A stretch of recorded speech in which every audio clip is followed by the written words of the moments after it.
Okay, welcome to lesson 5. So this is just an extension on what we've already been doing with our geometric patterns and our input-output tables. So this time we're looking at relationships and patterns and just different ways that we talk about those.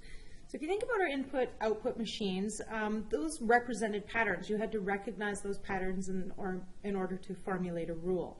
The geometric patterns, we did the same thing. You didn't have to formulate the rule because the geometric patterns just repeated themselves and they were a pictorial representation of that pattern.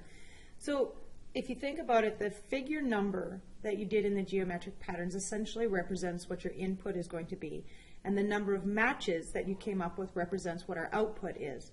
So in this section, we're essentially just changing the terminology. So we're also representing input now. We're going to call that the term number, and the outputs we're going to call the term.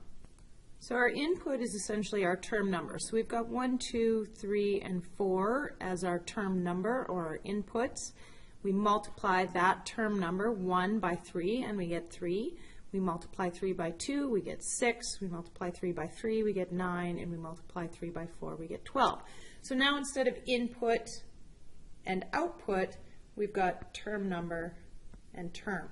They mean exactly the same thing, it's just different terminology. And you're going to see term number and term in grade 8, which is why we introduced it to you here in grade 7. But you've got a word problem here, and you need to create the expression for this word problem. So what do we know? We know that it costs $35 to rent the room, and it's going to cost $35 regardless of how many people come. So this is going to be our constant term. Okay, so whatever we're doing and however many people come, it's still going to cost us $35 to rent this room.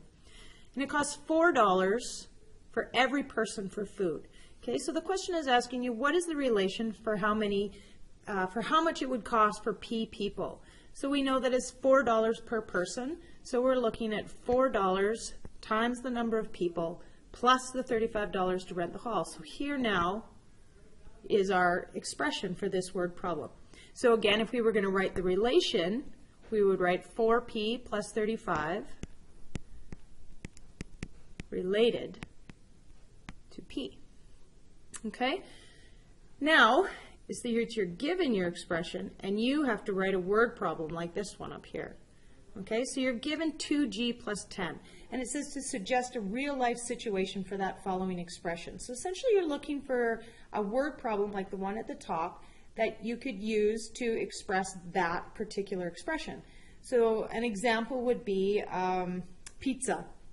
Okay, you're going to buy a pizza. The pizza itself costs $10. So there's your constant term. So regardless of what else you do with that pizza, it's going to cost you $10.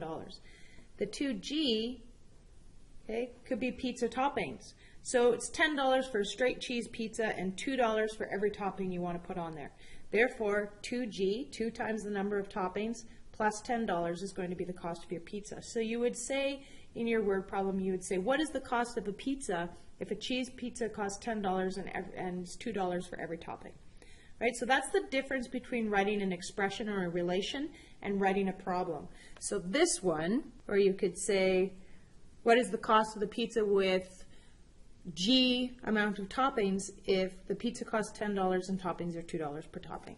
Is you can write it out however makes the most sense to you, as long as it's asking a question and you're not giving away the information that you need. Okay, so that's pretty straightforward. Again, it's just like the input-output tables. You're just using term number and term now instead. Okay, so our term number, again, is our input and our term is our output. So if you are asked to identify this relation, the term and related to the term number, you would say that the term is 3 times the term number. Okay, so that's how we would, rather than saying 3 times n, we would say the term is 3 times the term number. For this one, we could say that the term is 35 more, here, 35 more because it's addition, than 4 times the term number.